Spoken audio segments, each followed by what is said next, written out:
Dowry வாங்கி கல்யாணம் பண்ணுறது பிச்சை எடுக்கிறதுக்கு சமம். பிச்சை எடுக்கிறதுக்கு சமம். கிலோவா தங்கத்தை கொடுத்து அன்பை வாங்க முடியாது. OMRல இதை விட பெஸ்டா எங்கேயும் இல்ல. வில்லா பிளாட்ஸ் இப்ப just 11.99 lakh முதல் Thaiyur OMR right angle properties. Anuj styles ரகங்கள் பலவிதம், ஒவ்வொன்றும் உலகத்தரம். JNN Institute of Engineering Chennai. Join CSC, AINDS, Cyber Security, Real Estate Design, MBA and more. Counseling code 1126. Medway Hospitals வழங்கும் Behind Books Mottamazhai. Powered by Dr. Sri Verma Oil Tharum Ayurveda. Chennai first ever solo concert in Chennai. VGP Golden Beach Resort நடக்க போது. உங்க டிக்கெட்களை இப்பவே book பண்ணுங்க. இன்னொரு ரித்தன்யா இங்கே உருவாக கூடாது. அதுக்கு நம்ம என்ன பண்ணணும்? ஒரு நாளைக்கு 17 பெண்கள் டவுரி டெத்ஸ் நடக்கிறதுன்னு சொல்றாங்க. ரித்தன்யாவோட கேஸ்ல பார்த்தா கூட லைஃப்ல அவ்வளோ தூரம் சாதிச்சுட்டு ஆஃப்டர் ஆல் கல்யாணம் பண்ணிட்டு போயிருக்கிறது குடும்பம் 3 மாசமா அவங்களுக்கு தெரியுமா? They are strangers. அவங்க அந்த குழந்தையோட வேர்த்தை டிசைட் பண்ற மாதிரி ஆயிடுச்சு.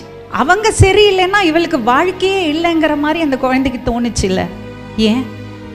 Because marriage is the ultimate destination மாதிரியான ஒரு தாட் ப்ராசஸ் நமக்கு இருக்குது இந்த சொசைட்டியில். அதை முதல்ல நம்ம பெற்றவங்க உடச்சி போடணும். ரித்தன்யாவோட வாய்ஸ் நோட் கேட்டிங்கன்னா பல தடவை அந்த குழந்தை சொல்லியிருக்கு, என்னால் உங்களுக்கு அவமானம், நீங்கள் எனக்கு இவ்வளோ தூரம் பண்ணீங்க, நான் உங்களை கஷ்டப்படுத்த விரும்பலை, இவ்வளோ கிராண்டாக பண்ணோம், பொண்ணு போய் வாழலைன்னா என்ன ஆகும், இவ்வளோ அமக்களும் பண்ணாங்க, இப்போ பார்த்தியா பொண்ணு 1 மாதத்தில் திரும்பி வந்துட்டா. அந்த ப்ரெஷர் யாரு மேலே போகிறது? ரொம்ப வேண்டியவங்க தெரிஞ்சவங்க உங்களுக்கு டெலிவரி ஆயிருக்கு. என் பொண்ணு லேபர் வார்டில் டேபிளில் சத்தமே போடல. டாக்டர்ஸ் எல்லாம் சொன்னாங்க பொண்ணை நல்லா வளர்த்து வச்சிருக்கீங்க, வலி வந்தப்ப கூட அவ சத்தம் போடல. அந்த பொண்ணுக்கு அவ வலிய உறக்க சொல்றதுக்கு கூட அந்த ஒரு ஃப்ரீடம் கிடையாது. இதுதான் நம்ம பிளட்டில் ஊறி இருக்கு. நம்ம நினைச்சுக்கிறோம் ஓ இப்பெல்லாம் அப்படியெல்லாம் நடக்கிறது இல்லைன்னு. ஆனால் இப்போ அப்படிதான் நடக்கிறது. கவர்மெண்ட் ஹாஸ்பிட்டலுக்குள்ள ஒரு வார்டுக்குள்ள லேபர் வார்டுக்குள்ள போய் பார்த்துருக்கீங்க? நான் பார்த்துருக்கேன். புள்ள பெற்றுக்கிற தெரியறது இல்லை இந்த வயசில். இப்போ எதுக்கு சத்தம் போடுற? அதுதான் டோன். ஸோ திருமணம் பண்ணும்போது அந்த திருமணம் பண்ணிக்கிறது ஆணும் பெண்ணும் அவங்க சம்பாதிச்சு அவங்க சேமித்து அவங்க செலவு பண்ணி கல்யாணம் பண்ணுறது would be an excellent step towards ஒரு நல்ல ஒரு சொசைட்டின்னு நான் பர்சனலாக நினைக்கிறேன். இயக்குனர், நடிகர், சமூக செயற்பாட்டாளர் திரு லட்சுமி ராமகிருஷ்ணன் அவர்கள் மேடைக்கு அழைப்பதில் மிக பெருமை கொள்கிறது. அனைவருக்கும் வணக்கம். நான் இங்கே பேச வந்திருக்கிறது ரித்தன்யா அவங்களோட ட்ராஜிக் லாஸை பற்றி. இந்த மாதிரி ஒரு சம்பவம் நடந்திருக்கவே கூடாது. இதுக்கான காரணம் என்ன? அவங்க ஒரு லேக் ஆஃப் எஜுகேஷன், படிப்பறிவு இல்லாதவங்க கிடையாது.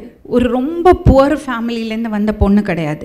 இத்தனைக்கும் சொல்ல போனால் ரொம்ப ரொம்ப அஃப்ளூவன்ட் ஃபேமிலி, வெல்தி ஃபேமிலியிலேருந்து வர பொண்ணு. But she last her life ட்ராஜிக்கலி. ஏன்? இப்போ நம்ம இங்கே உட்காந்து இவங்க தப்பு பண்ணாங்க, அவங்க அப்பா அம்மா தப்பு பண்ணாங்க, இதெல்லாம் நம்ம விமர்சனம் பண்ணுறதுல அர்த்தம் இல்லை. நடக்கக்கூடாதது நடந்து போச்சு. இன்னுமே what is the next step? இன்னொரு ரித்தன்யா இங்கே உருவாகக்கூடாது. அதுக்கு நம்ம என்ன பண்ணணும்? அதை பற்றி தான் நான் பேசணும்னு நினைக்கிறேன். இந்தியன் ரெக்கார்ட்ஸ் எடுத்து பார்த்தீங்கன்னா every year around 6000 dowry deaths நடக்கிறதுன்னு சொல்கிறாங்க. NCRB data. அப்படி பார்க்க போனீங்கன்னா ஒரு நாளைக்கு 17 பெண்கள். Isn't that alarming? இது நமக்கு தெரிஞ்சு ரெக்கார்ட் ஆகிருக்கிறது டெத்ஸ். இது இல்லாமல் எத்தனை இருக்கோ நமக்கு தெரியாது. ஸோ அண்ட் இதில் பார்த்தீங்கன்னா இந்த ஸ்டாட்டிஸ்டிக்ஸ் பார்த்தீங்கன்னா எல்லாருமே புவர் ஃபேமிலிஸில் வர்றது குழந்தைகள் கிடையாது, இல்லை படிப்பறிவு இல்லாத குழந்தைகள் கிடையாது. எல்லாமே இருந்தும் ஏதோ ஒரு ப்ரெஷர், ஒரு செல்ஃப் வர்த் இல்லாத ஒரு ஃபீலிங், அதனால தான் இந்த மாதிரி விஷயங்கள் நடக்கிறது. இப்போ பேசிக்காக எங்கேயோ ஒரு இடத்துல ஒரு தப்பு இருக்குல்ல. பெண் குழந்தைகளை வளர்க்குறதுல நம்ம ஃபெயில் ஆகிறோமா? அது என்னது?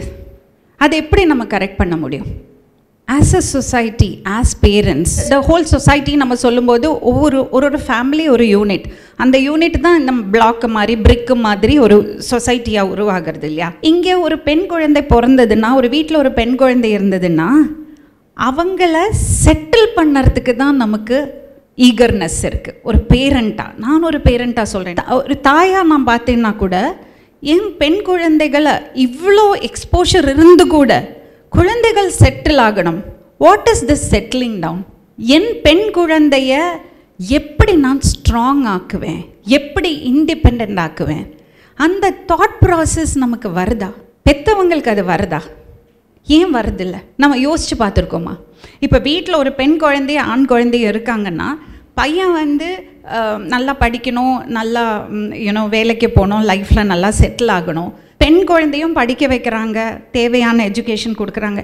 ஆனால் அவள் வேலைக்கு போனாலும், அவள் படித்தாலும், வேலைக்கு போனாலும், நல்லா சம்பாதிச்சாலும் ஒரு விஷயம் உறுத்திட்டே இருக்கும், அவளுக்கு இன்னும் கல்யாணம் ஆகலை, செட்டில் டவுன் ஆகலை. ஸோ ஒரு பெண்ணோட ஒர்த்து இல்லைன்னா அல்டிமேட் எய்ம் இன் லைஃப் அது திருமணமாக தான் இருக்குது. இதுதான் பேசிக் ப்ராப்ளம்னு நான் ஃபீல் பண்ணுறேன். அதை நோக்கி தான் பயணமே இருக்குது. இப்போ ரித்தன்யாவோட கேஸில் பார்த்தா கூட நீங்கள் பார்த்தீங்கன்னா எல்லாமே பண்ணிட்டு லைஃப்பில் அவ்வளோ தூரம் சாதிச்சுட்டு ஆஃப்டர் ஆல் ஒரு இப்போ பார்க்க போனீங்கன்னா அவங்க குடும்பத்தில் அவங்க கல்யாணம் பண்ணிட்டு போயிருக்கிறது குடும்பம் 3 மாதமாக அவங்களுக்கு தெரியுமா? They are strangers. அவங்க வந்து அந்த குழந்தையோட வேர்த்தை டிசைட் பண்ணுற மாதிரி ஆயிடுச்சு. அவங்க சரியில்லைன்னா இவளுக்கு வாழ்க்கையே இல்லைங்கிற மாதிரி அந்த குழந்தைக்கு தோணுச்சு இல்லை? ஏன்? Because marriage is the ultimate destination மாதிரியான ஒரு தாட் ப்ராசஸ் நமக்கு இருக்குது இந்த சொசைட்டியில். அதை முதல்ல நம்ம பெற்றவங்க உடச்சி போடணும். எவ்வளோ நாளாவோ எவ்வளோ காலங்காலமாக பெரியார் சொன்ன விஷயங்கள் அதுதான். படிப்பறிவை மட்டும்தான் உங்கள் குழந்தைகிட்டேருந்து பறிச்சுட்டு போக முடியாது. பெண்களை படிக்க வைங்க, சொந்த காலில் நிற்கிறதுக்கு தைரியத்தை கொடுங்க. அவளை ஒரு அலங்கார பொருளாக பார்க்காம தலையில் பூ வச்சுக்கோ, காலில் கொலுசு போட்டுக்கோ, உடம்பு இப்படி இருக்கணும், உன்னோட ஸ்கின் இப்படி இருக்கணும்னு அவளை ஒரு பொருளாக பார்க்கறதுக்கு அனுமதிக்காதீங்க. பெண்கள் அதை அனுமதிக்கக்கூடாது, அதுதானே சொல்லிட்டு இருக்காரு. பட் அது ஆக்சுவலி நடைமுறையில் இருக்கா? நம்ம நினைக்கிறோமா? இப்போ இந்த பெண்கள் முன்னேறி இருக்காங்க, இது வந்து ஏஐ காலம், இதெல்லாம் சொல்கிறோம்ல. அப்படி இருந்தால் இந்த மாதிரியான டவுரி டெத்ஸ் வந்திருக்கவே கூடாது. ரத்தன்யாக்கு இப்படி ஒரு கொடுமை நடந்திருக்கக்கூடாது. இப்போவும் அந்த விஷயம் இன்னமும் வேறு ஃபார்மில் உருவத்தில் சொசைட்டியில் இருக்குது. ஃபேமிலி வாட்ஸ்அப் குரூப்பை பாருங்களேன். ஒரு 10 ஃபேமிலி வாட்ஸ்அப் குரூப்பை நீங்கள் எடுத்து நீங்கள் அலசுனீங்களா அங்கே தெரியும் அந்த பேட்ரியார்க்கி எவ்வளோ தூரம் இருக்குன்னு. பெண்களோட அம்மாக்கள் even women are a part of this. அவங்க தான் அதை வந்து ரீஇன்ஸ்டேட் பண்ணுறாங்க. ஸோ அது வந்து ரொம்ப ரொம்ப அலார்மிங்கான விஷயம். We should make it a point to change this mindset. அதுக்கு மீடியாவுக்கு ஒரு பெரிய பங்கு இருக்குது. அந்த ஒரு ட்ரைவ், அந்த ஒரு நோக்கத்தோடு தான் இந்த மாதிரி விஷயங்கள் எல்லாம் நாங்கள்லாம் பங்கு பெறறதுக்கு அந்த டைமும் அந்த எனர்ஜியும் அந்த இன்டென்ஷனும் நாங்கள் கொண்டு வரோம். அடுத்தது, நீங்கள் ரித்தன்யாவோட வாய்ஸ் நோட் கேட்டிங்கன்னா பல தடவை அந்த குழந்தை சொல்லியிருக்கு, என்னால் உங்களுக்கு அவமானம், என்னால் வந்து இன்னும் நீங்கள் எனக்கு இவ்வளோ தூரம் பண்ணீங்க, நான் வந்து உங்களை கஷ்டப்படுத்த விரும்பலை. ஸோ லாவிஷான ஒரு திருமணம், அவ்வளோ தூரம் த பேரண்ட்ஸ் இண்டல்ஜ். இது குழந்தைக்கு ஒரு நம்ம குழந்தைக்கு ஒரு எக்ஸ்பீரியன்ஸ் கொடுக்கறதுக்குன்னு பண்ணுற ஒரு விஷயம் வேறு. அதுக்குன்னு கல்யாணம் வந்து எல்லாருமே சிம்பிளாக தான் பண்ணணும்னு நம்ம சொல்ல முடியாது, அது ஒவ்வொருத்தரோட விருப்பம். பட் அந்த திருமணம் கிராண்டாக பண்ணுறதுக்கான நோக்கம் என்னது? எல்லாத்துக்குமே நோக்கம். நீங்கள்லாம் law students. Even in a murder case, even in a death, what is the intention? Is it planned? Is it ஸ்கீம்டுங்கிறது ஒரு விஷயம். That decides the punishment, right? அந்த மாதிரி ஒரு திருமணம் இவ்வளோ கிராண்டாக பண்ணுறதுக்கான ரீசன் என்னது? ஒரு ஸ்டேட்டஸ் சிம்பிளாக இருக்கலாம், இல்லை பெண் குழந்தைக்கு பெற்றவங்களாக இருக்கும், நல்லபடியாக நிறைய சீர் கொடுத்து நிறைய டவுரி கொடுத்து கல்யாணம் பண்ணால் நம்ம பொண்ணுக்கு அங்கே ரெஸ்பெக்ட் இருக்கும், நம்ம பொண்ணை நல்லா பார்த்துப்பாங்கங்கிற ஒரு தாட் ப்ராசஸாக இருக்கலாம். ஸோ இதுக்கு பேசிஸே வந்து இந்த லாவிஷ் வெட்டிங்ஸ்க்கு இனீக்வாலிட்டி, ஆணுக்கும் பெண்ணுக்கும் இருக்கிற இனீக்வாலிட்டியாக இருக்குது. ஸோ இந்த லாவிஷ் வெட்டிங்ஸை நம்ம ஒரு பெரிய பிரச்சனையாக நான் பார்க்குறேன். இப்போ ரத்தன்யா ஃபார் எக்ஸாம்பிள், இந்த மாதிரி ஒரு வெட்டிங், இந்த மாதிரி அவங்க அப்பா அம்மா கஷ்டப்பட்டு, எல்லாரும் கஷ்டப்பட்டு சம்பாதிக்கிறது தானே, இவ்வளோ கிராண்டாக பண்ணியிருக்கலன்னா அங்கே ஒரு சோஷியல் ப்ரெஷர் இருக்குல்ல, ஊரெல்லாம் கூப்பிட்டு கல்யாணம் பண்ணோம், இவ்வளோ கிராண்டாக பண்ணோம், பொண்ணு போய் வாழலைன்னா என்ன ஆகும்? அந்த ப்ரெஷர் யார் மேலே போகிறது? அந்த பொண்ணு மேலே தானே போகிறது. இவ்வளோ தூரம் பண்ணிவிட்டு நம்ம நல்லா வாழலைன்னா நம்ம அப்பா அம்மா வருத்தப்படுவாங்க, டிசப்பாயிண்ட் ஆகிடுவாங்க. ஊர் என்ன சொல்லும், உலகம் என்ன சொல்லும், இவ்வளோ அமக்களம் பண்ணாங்க, இப்போ பார்த்தியா பொண்ணு 1 மாதத்தில் திரும்பி வந்துட்டா. அந்த பேச்சு வரக்கூடாதுங்கிற ஒரு ப்ரெஷர் அங்கே இருக்குல்ல. ஸோ திஸ் லாவிஷ் வெட்டிங்ஸ் நம்ம அலோவ் பண்ணணுமா, இது பண்ணணுமா, இது தேவையா? அந்த லாவிஷ் வெட்டிங்ஸ் ஒரு ஆணும் பெண்ணும் 40 வருஷம் ஒன்றா வாழ்ந்ததுக்கப்புறம் பண்ணலாம். அதுதான் 60ஆம் கல்யாணம் அன்றைக்கெல்லாம் பண்ணிகிட்டு இருந்தாங்க. அப்போ தான் தெரியும், அப்போ தான் ஒரு புரிதல் வரும். பிகாஸ் முதல்லையே இது பண்ணியாச்சுன்னா அந்த ஒரு pressure, because you won't be able to take a decision 100% sure shot இது நமக்கு எல்லாம் சரியாக அமையுங்கிறது யாருக்குமே தெரியாது இல்லையா. ஸோ இந்த மாதிரி abuse need not be physical only. அது ஒரு உடல் ரீதியாக காயம் இல்லாத அப்யூஸ் நிறைய இருக்குல்ல. Emotional abuses are more harmful. So அது தெரியறது கூட இல்லை. ஏன் தெரியறது இல்லை? அதை ரெக்கக்னைஸ் கூட பண்ணுறதில்ல. ஸோ நம்ம குழந்தைகளுக்கு அது சொல்லி கொடுக்கலாம்ல, இதெல்லாம் ரெட் ஃப்ளாக்ஸ்.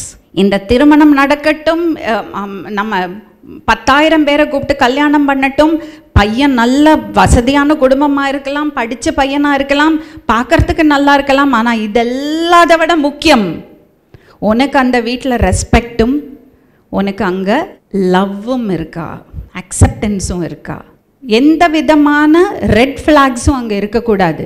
அது இருந்தால் எந்த தயக்கமும் இல்லாமல் அப்பா அம்மாட்ட வந்து சொல்லறதுக்கான ஒரு ஸ்பேஸ் அந்த குழந்தைக்கு இருக்கணும்ல. அது ரித்தன்யாவுக்கு இல்லாமல் போயிடுச்சோன்னு நான் நினைக்கிறேன். That could be a main reason for this tragic death. அப்புறம் ஒபீடியன்ஸ் வர்சஸ் ஏஜென்சி ஒன்று இருக்குல்ல. ஒரு நல்ல பொண்ணுன்னா என்ன சொன்னாலும் கேட்கணும். அப்படி தான் நாங்கள்லாம் வளர்ந்தோம். என்ன சொன்னாலும் எதிர்த்து பேசக்கூடாது. மாமியார் மாமனார்கிட்ட எதிர்த்து பேசாதே, ஹஸ்பண்ட்டை எதிர்த்து பேசாதே, கொஞ்சம்லாம் விட்டு கொடு. வாட் இஸ் திஸ் எதிர்த்து பேசல்? ஒபீடியன்ஸ், அந்த ஒரு கட்டமைப்பு. அங்கே வந்து ஏஜென்சி இருக்கணும். எனக்காக உங்கள் பெண் குழந்தைகளுக்கு அவங்களுக்காக பேசுறதுக்கான ஒரு ஒரு ஒரு அந்த ஃப்ரீடம் இருக்கணும். இல்லை எனக்கு இது பிடிக்கல, என்னால் இது பண்ண முடியாது, அது சொன்னால் அந்த பொண்ணை வந்து ரொம்ப திமிரு பிடிச்சவ, அவள் எதிர்த்து பேசுகிறாங்கிற ஒரு ஸ்டிக்மா இருக்குல்ல, அது இருக்கக்கூடாதுல்ல. So we need to teach our girls, நம்ம குழந்தைகளுக்கு, பெண் குழந்தைகளுக்கு தங்களுக்காக பேசுறதுக்கு கற்றுக் கொடுக்கணும். ஒபீடியன்ஸை விட முக்கியம் அதுதான். வை ஒபீடியன்ஸ்? இப்போ ஸ்கூல் ஸ்டூடெண்ட்ஸ் கூட ஒபீடியன்ஸ் வேண்டாம் சொல்கிறாங்க. டிசிப்ளின்ங்கிறது என்னது? ஹேபிட்ஸ் இருந்தால் ஓகே, அது வந்து ஒரு கேரக்டர் ஆகும், அதெல்லாம் ஓகே. பட் கண்மூடித்தனமாக ஒருத்தர், அவங்க பெரியவங்க, அவங்க நமக்கு டீச்சர், இல்லை அவங்க நமக்கு மாமியார்ங்கிற இருக்கிறதுனால நம்ம அவங்கள கண்மூடித்தனமாக ஒபே பண்ணோங்கிற ஒரு விஷயம் இருக்குல்ல. அதுவும் இந்த பெண் நியூ பிரைட் ஸ்கூலில் அதை திணிக்கிறது விஷயம் இருக்குல்ல, அது ரொம்ப ரொம்ப ஹார்ம்ஃபுல் நினைக்கிறேன் நான். உனக்காக நீ உனக்காக குரல் கொடுத்துக்கிறதுக்கு உனக்கு தெரியணும். அது பெற்றவங்க அந்த கான்ஃபிடென்ஸையும் அந்த செல்ஃப் எஸ்டீமையும் இன்ஸ்டில் பண்ணணும். அது ரொம்ப முக்கியம். அடுத்தது என்கரேஜ் ஃபினான்ஷியல் இண்டிபெண்டன்ஸ். அது எவ்வளோ வசதியான குடும்பமானாலும் வசதி இல்லாத குடும்பமானாலும் ஃபினான்ஷியல் இண்டிபெண்டன்ஸ், ஃபினான்ஷியல் டிசிஷன்ஸ் எடுக்கிறது, ஒரு அவசரத்துக்கு இன்னொருத்தர்கிட்ட போய் கை ஏந்துற அளவுக்கு நம்ம பெண் குழந்தைகளை நிறுத்தக்கூடாது. அது ரொம்ப ரொம்ப முக்கியம்னு நான் நினைக்கிறேன். அடுத்தது வந்து இந்த அப்யூஸை பற்றி சொன்னேன்ல, ரெட் ஃப்ளாக்ஸை பற்றி சொன்னேன்ல. ஸோ ஒரு அப்யூஸ் நடந்ததுக்கு அப்புறம் தான் நான் அதை பற்றி டிஸ்கஸ் பண்ணுறோம். நம்ம அதுக்கு முன்னாடியே நம்ம அவங்கள சென்சிட்டைஸ் பண்ணணும். ரெட் ஃப்ளாக்ஸை கண்டுபிடிக்கிறதுக்கு நம்ம அவங்கள ட்ரெயின் பண்ணணும். These are all very very important things. சின்ன வயசுலேருந்தே பெண் குழந்தைகளுக்கு இந்த விஷயங்களை சொல்லி கொடுக்கறது ரொம்ப ரொம்ப முக்கியம். இதுக்கு இன்னொரு சைடு இருக்குது. இதுக்கு இதே மாதிரி சென்சிட்டைஸ்ட் ஆன ஆண் குழந்தைகளும் வளர்க்குறது ரொம்ப ரொம்ப முக்கியம். That is also very very important. As a society இதெல்லாம் ஒரு யூனிட்குள்ளே, ஒரு ஃபேமிலிக்குள்ளே நடக்கிறது. ஆஸ் அ சொசைட்டி நம்ம என்ன பண்ணலாம்? இந்த ரொமான்டிசைசிங் காம்ப்ரமைஸ் இருக்குல்ல, திருமண வாழ்க்கைன்னா காம்ப்ரமைஸ் பண்ணி தான் போகணும், விட்டு கொடுத்து போகணுங்கிறத நம்ம ரொமான்டிசைஸ் பண்ணுறோம். அப்படி இருக்கிறது பெண்களும் ஆண்களும், they are really good children, சொல்கிறோம். ஃபார் எக்ஸாம்பிள் நான் ஒரு சின்ன ஒரு விஷயம் சொல்கிறேன். எனக்கு ரொம்ப வேண்டியவங்க தெரிஞ்சவங்க அவங்களுக்கு டெலிவரி ஆகிருக்கு, அவங்க பொண்ணுக்கு டெலிவரி ஆகிருக்கு. இப்போ இந்த ரீசெண்ட் ஒரு வருஷம் முன்னாடி இந்த ஜெனரேஷன் தான். ஸோ அவங்க அம்மா என்கிட்ட சொல்லும்போது சொல்கிறாங்க, என் பொண்ணு லேபர் வார்டில் டேபிளில் வந்து சத்தமே போடலை, டாக்டர்ஸ் எல்லாம் சொன்னாங்க பொண்ணை நல்லா வளர்த்து வச்சுருக்கீங்க, வலி வந்தப்போ கூட அவள் சத்தம் போடலை. See, this is what I'm saying, romanticizing. This is not patience. It's not great. It is not great to not to feel your pain or express your pain. ஏன் எக்ஸ்பிரஸ் பண்ணக்கூடாது? வலி வந்தால் கத்தினா என்ன? இரு செவி அறியாமல் பிரசவம் ஆகணும்னு சொல்லுவாங்க. ஏன்னா அந்த பொண்ணுக்கு அவள் வலியை உறக்க சொல்கிறதுக்கு கூட அந்த ஒரு ஃப்ரீடம் கிடையாது. இதுதான் நம்ம பிளட்டில் ஊறி இருக்குது. நம்ம நினச்சிக்கிறோம் ஓ இப்போல்லாம் அப்படியெல்லாம் நடக்கிறது இல்லைன்னு. ஆனால் இப்போது அப்படி தான் நடக்கிறது. கவர்மெண்ட் ஹாஸ்பிட்டலுக்குள்ளே ஒரு வார்டுக்குள்ளே, லேபர் வார்டுக்குள்ளே போய் பார்த்துருக்கீங்களா? நான் பார்த்துருக்கேன். எல்லா நர்சஸும் அப்படி இருப்பாங்க, எல்லா டாக்டர்ஸும் அப்படி இருப்பாங்கன்னு நான் சொல்ல வரல. ஆனால் the way they talk to that child, அந்த லேபரில் அவள் இருக்கும்போது, புள்ள பெற்றுக்கிறது தெரியறதில்ல இந்த வயசில், இப்போ எதுக்கு சத்தம் போடுற, அதுதான் டோன். அந்த லேபர் வார்டில் நல்ல பிள்ளையா நல்லபடியாக எல்லார்ட்டையும் நல்ல பேர் வாங்கணும்னா சத்தம் போடக்கூடாது, அமக்களம் பண்ணக்கூடாது. அமக்களம் பண்ணால் கெட்ட வார்த்தையாக வரும். ஏன்னா அங்கே அத்தனை பேர் இருப்பாங்க, லேபர் ரூமில் இடம் இல்லாமல் வெராண்டாவில் கூட படுத்திருப்பாங்க. ஸோ அவங்களுக்கு அந்த சத்தம் கேட்க முடியாது. எல்லாரும் அப்படி இருக்க மாட்டாங்க. ரொம்ப நல்ல நர்சஸும் ரொம்ப நல்ல டாக்டர்ஸும் இருக்காங்க. பட் ஜென்ரலாக நான் பார்த்த விஷயங்கள் சொல்கிறேன். ஸோ இந்த ரொமான்டிசைசிங் காம்ப்ரமைஸ் அண்ட் சாக்ரிஃபைஸ், இந்த என்னோட ஜென்ரேஷன் பெண்களுக்கு இருந்த ப்ராப்ளம் என்னது தெரியுமா? பசங்களுக்காக வாழ்ந்தேன், பசங்களுக்காக ஹஸ்பண்டுக்காக வாழ்ந்தேன், குடும்பத்துக்காக வாழ்ந்தேன். அது ஒரு பெரிய ஒரு கிரேட்னஸ் மாதிரி எங்கள் மண்டைக்குள்ளே போட்டாங்க. ஸோ வென்னவர் இப்போ நான் எல்லாம் இத்தனை வருஷம் வேலைக்கு போகிறது இல்லை, நான் என்னோடய ஒர்க்கெல்லாம் பண்ணும்போது there is a pang of guilt உள்ளே இருந்துகிட்டே இருக்கும். நம்ம குடும்பத்தை சரியாக பார்க்கறது இல்லையோ, நம்ம பசங்களை சரியாக கவனிக்கிறது இல்லையோங்கிறது ஒரு கில்ட். அந்த கில்ட்டிலேருந்து வெளியே வர்றது தான் ஸ்ட்ரகிள். வெளியிலலாம் பிரச்சனையே கிடையாதுங்க. வெளியில் இருக்கிறது pressure, you don't feel it. நமக்குள்ளே இருக்கிறது அந்த ஜெனரேஷன்ஸ் ஆஃப் கண்டிஷனிங் இருக்குல்ல, அதுக்குள்ளேருந்து வெளியில் வர்றது தான் ரொம்ப கஷ்டம். Especially I think this generation is changing. இந்த ஜென்ரேஷன் என்னோட டாட்டர்ஸ்ட்டு அந்த டிஃப்ரென்ஸ் நான் பார்க்குறேன். அந்த ஒரு பேங் ஆஃப் கில்ட் அவங்களுக்கு இல்லை. அப்படி இருந்தும் there is lot of pressure. So as a society I think romanticising sacrifice, தியாகம் பண்ணினா ஒரு பெண்ணு வந்து தனக்காக வாழாமல் தன்னோட கஷ்டத்தை எல்லாம் சகிச்சுட்டு குடும்பத்துக்காக வாழறது ஒரு பெரிய கிரேட்னஸ்ங்கிறது வந்து அதை அடியோடு அந்த தாட்டை நம்ம அழிக்கணும். அது படங்களாக இருக்கட்டும், ரோல் மாடல்ஸாக இருக்கட்டும், எப்படி இந்த தாட் ப்ராசஸை நம்ம சொசைட்டிக்குள்ளே இன்ஃப்யூஸ் பண்ணுறது. நம்ம பார்க்குறது படங்கள், நம்ம வாசிக்கிறது ஸ்டோரிஸ், நம்ம ரோல் மாடல்ஸாக இருக்கிற பார்க்குற நபர்கள், அவங்க எல்லாம் இந்த விஷயத்தை க்ளோரிஃபை பண்ணாமல் இருக்கணும். That is very important. Raise better sons. Lot of boys here. நீங்கள் பார்த்தீங்கன்னா ஜென்ரலி ஒரு திருமணம்னு வந்ததுன்னா ஒரு கேர்ள்ஸ் சைடுக்கு தான் ப்ரெஷர் ஜாஸ்தி. அங்கே இந்த இன்இக்வாலிட்டி ரொம்ப தெரியாமையே ஒரு மாப்பிள்ளை விருந்து தான் சொல்லுவாங்க, அந்த ஆண் பெண். பட் ஆனால் நம்ம ட்ரெடிஷ்னல் இதெல்லாம் பார்த்தீங்கன்னா, பல வருஷங்கள் முன்னால் இருந்த ட்ரெடிஷ்னல்லாம் பார்த்தீங்கன்னா அந்த பெண்ணுக்கும் அவ்வளோ இம்பார்ட்டன்ஸ் இருந்தது. எங்கேயோ ஒரு இடத்துல அதெல்லாம் போயிடுச்சு. இப்போ மாப்பிள்ளை அழைப்புன்னு ஒன்று இருக்குல்ல, அன்னைக்கு நம்ம தமிழ் கலாச்சாரத்தில் பெண் அழைப்பும் இருக்குல்ல. இப்போ எங்களோட திருமணத்துலலாம் அந்த பெண் அழைப்புங்கிறது இதே கிடையாது, மாப்பிள்ளை அழைப்பு மட்டும்தான். அதெல்லாம் காணாமல் போயிடுச்சு. கன்வீனியண்ட்டாக அதெல்லாம் ஒதுக்கிட்டாங்க. ஸோ திருமணம் பண்ணும்போது அந்த திருமணம் பண்ணிக்கிறது ஆணும் பெண்ணும் அவங்க சம்பாதிச்சு, அவங்க சேமித்து, அவங்க செலவு பண்ணி கல்யாணம் பண்ணுறது would be an excellent step towards ஒரு நல்ல ஒரு சொசைட்டின்னு நான் நினைக்கிறேன். நான் பர்சனலாக நினைக்கிறேன். இது உங்களுக்கு பார்க்கும்போது சூப்பர்ஃபிஷியலாக ஒரு சின்ன விஷயமாக தோணும். பட் நீங்கள் அந்த திருமணத்துக்குள்ளே வர விஷயங்கள் எல்லாம் பாருங்களேன். அந்த டிஸ்கஷன்ஸ், எப்படி திருமணம் பண்ணணும், எவ்வளோ செலவு பண்ணணும், என்ன சீரு கொடுக்கணும், இதெல்லாம் இந்த பேரண்ட்ஸ் இன்வால்வ் ஆகும்போது அங்கே நிறைய இன்இக்வாலிட்டி வரும். அந்த ஆணோட பக்கமும் பெண்ணோட பக்கமும். இதெல்லாம் அந்த இளைஞர்களோட வாழ்க்கையை பாதிக்கும். வசதி இருக்கிறவங்க இருந்தால் கூட இப்போ ரித்தன்யாவோட வாழ்க்கையை பாதிக்கலையா? ஸோ அது as boys I think you should know that your wife is not your position. Her parents owe you nothing. Absolutely nothing. Dowry வாங்கி கல்யாணம் பண்ணுறது பிச்சை எடுக்கிறதுக்கு சமம். இந்த மாதிரியான விஷயங்கள் நான் ஆன் அன் எவ்ரிடே பேசிஸ் நான் பார்க்குறேன். எல்லா கேசஸும் எடுத்து நம்ம பண்ண முடியாது. பட் ஒரு சில விஷயங்கள் வந்து அந்த எபிசோட் நம்ம பண்ணும்போது நம்ம நினைக்கிறோம், ஏன் இதை பற்றி யாரும் பேசலை, எதனால இதை யாருமே கையில் எடுத்து இதுக்காக குரல் கொடுக்கலன்னு. ஃபார் எக்ஸாம்பிள் 3 மாதம் முன்னாடி ஒரு யங் கேர்ள், ஒரு 28-year-old கேர்ள், 2 குழந்தைகள், 6 வயசு குழந்தை, 4 வயசு குழந்தை, 2 பெண் குழந்தைகளோட they ended their life. Case பதிவாச்சு. ரயில்வே போலீஸ் வந்து அந்த பொண்ணு ரித்தன்யா மாதிரியே இறக்கிறதுக்கு முன்னாடி வீடியோ பதிவு போட்டிருக்காங்க. அந்த பொண்ணோடு அப்பா அம்மா கதற என்னோட ஷோவில் உட்காந்து பேசினாங்க. ஏன்னா அவங்களுக்கு வேறு ஒரு மேடை கிடைக்கல.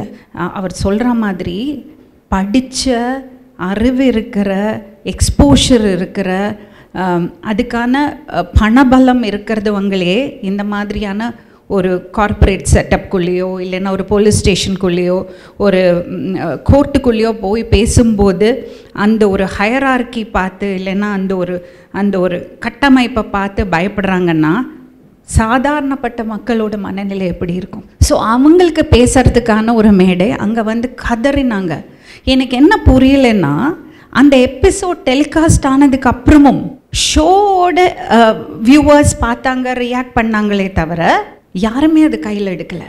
இமேஜின் 2 குழந்தைகளோட அவர் சொல்கிறாரு, இப்படி பொறுக்கி தான் எடுத்தாங்களாம், எடுத்து கட்டி கொடுத்தாங்களாம் அந்த 2 குழந்தைகளை. அவரால் பேச முடியலை, அப்படி கதறினார். ஸோ அந்த பொண்ணு வீடியோவில் சொல்லியிருக்கா என்னன்னா, இருந்து பிரயோஜனம் இல்லை, என்னோட ஹஸ்பண்டோட வீட்டில் இப்படி பண்ணுறாங்க, என்னோடய ஹஸ்பண்ட் இப்படி பண்ணுறாரு. அந்த ஹஸ்பண்ட்டை கூட நான் பேசினேன் ஃபோனில். அவரோட பக்கத்தை சொல்கிறாரு. பட் இது என்னன்னா, இது ஒரு சூசைட் கேஸாக அதை கேஸை க்ளோஸ் பண்ணிட்டாங்க. பெண்களோட பேரண்ட்ஸ் புரிஞ்சிக்க வேண்டிய விஷயம், கிலோவாக தங்கத்தை கொடுத்து அன்பை வாங்க முடியாது, கமிட்மெண்ட்டை வாங்க முடியாது.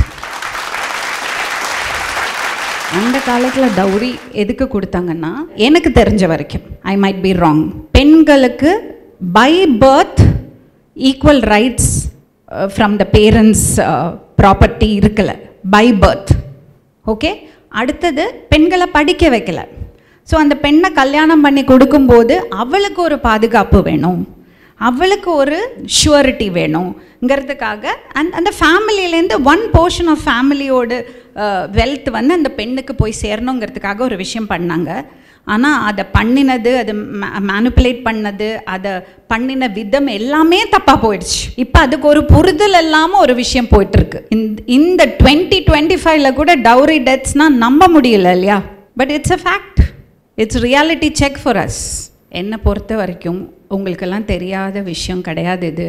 Education, financial independence, self worth and self esteem, அது 2ஐயும் ஊட்டி வளர்க்கணும் பெண் குழந்தைகளுக்கு. That's a basis of everything. இது எல்லாத்துக்கும் மேலே ஆஸ் அ சொசைட்டி நம்ம வந்து ஜட்ஜ்மெண்டலாக இருக்கிறத ஸ்டாப் பண்ணணும். லெட் பீப்புள் லிவ் தேர் லைஃப்ஸ். நல்லது கெட்டது எடுத்து சொல்லலாம். பட் ஒரு பொண்ணு வந்து இந்த வாழாவட்டியாக இருக்கா, இந்த மாதிரியான வார்த்தைகள், அந்த வாழாவட்டிங்கிறது வந்து பல தலைமுறைகளுக்கு முன்னால் பேசுனாங்க, அதை இப்போ வேறு விதமாக பேசுகிறாங்க, அவ்வளோதான் வித்தியாசம். அந்த கமெண்ட் இல்லாமல் இல்லை, இன்னும் இருக்குது. அது ஒரு ஸ்கேராகவே இருக்குது, ஒரு பயமாகவே இருக்குது. திருமணம்ங்கிறது வந்து is not the ultimate destination, it is not the ultimate solution for anything. ஒரு அது கிடையாது. For you to become a complete person திருமணம் பண்ணிக்கணுங்கிற கட்டாயம் கிடையாது. அதை முதல்ல நம்ம ஒரு சொசைட்டியாக புரிஞ்சுக்கணும். திருமணம் ஆனாதான் நம்ம ஒரு கம்ப்ளீட் பர்சன், ஒரு குழந்தை பிறந்தாதான் நம்ம complete person. You can be a whole, a complete individually. I believe நம்ம வந்து இண்டிவிஜுவலாக ஒரு ஹோலாக ஒரு கம்ப்ளீட் பர்சனாக நம்ம ஆஸ் அ பர்சன் நம்மக்கிட்ட கம்ஃபர்டபுளாக இருந்தால் தான் நம்ம ஒரு நல்ல பார்ட்னராக இருக்க முடியும்னு நான் நம்புகிறேன். So work towards becoming a complete person on your own. Then comes partnership. Whether it's a boy or a girl, in a partnership நம்ம வந்து ஆஸ் இண்டிவிஜுவல்ஸும் நம்ம க்ரோ ஆகணும், ஆஸ் பார்ட்னர்ஸும் க்ரோ ஆகணும். அதுக்கான ஸ்பேஸ் அங்கே இருக்கணும். டோன்ட் லெட் யங்ஸ்டர்ஸ்க்கு என்னோட sincere advice, don't let anything or anyone interfere with your choices. But take responsibility. நம்ம வந்து ஆலோசனை கேட்டுக்கலாம். பிகாஸ் அப்பா அம்மாவுக்கு எக்ஸ்பீரியன்ஸ் இருக்கும், தாத்தா பாட்டிக்கு எக்ஸ்பீரியன்ஸ் இருக்கும், மாமியார் மாமனாருக்கு எக்ஸ்பீரியன்ஸ் இருக்கும். அவங்கள டிஸ்ரெஸ்பெக்ட் பண்ண வேண்டாம். ஆனால் நீங்கள் உங்கள் வாழ்க்கையை எப்படி வாழணும்னு நீங்கள் தான் முடிவு பண்ணணும். அண்ட் அந்த முடிவு அதோடு ரிப்பர்கஷன்ஸ் இல்லைன்னா அதோட ரிசல்ட் என்னவாக இருந்தாலும் take responsibility, be ready to take responsibility. அந்த மாதிரி தலை நிமிர்ந்து செல்ஃப் வர்த்தோட சுயமரியாதையோட நம்ம குழந்தைகளை நம்ம வளர்ப்போம். வணக்கம். OMRல இதை விட பெஸ்டா எங்கேயும் இல்ல. வில்லா பிளாட்ஸ் இப்ப just 11.99 lakh முதல் Thaiyur OMR right angle properties. Anuj styles ரகங்கள் பலவிதம், ஒவ்வொன்றும் உலகத்தரம். JNN Institute of Engineering Chennai. Join CSE, AINDS, Cyber Security, Real Estate Design, MBA and more. Counseling code 1126. Medway Hospitals வழங்கும் Behind Books மொத்தமழை. Powered by Dr. Sri Verma. ஆயுள் தரும் Ayurveda. Chinmay first ever solo concert in Chennai. VGP Golden Beach Resort நடக்க போது. உங்க டிக்கெட்களை இப்பவே book பண்ணுங்க.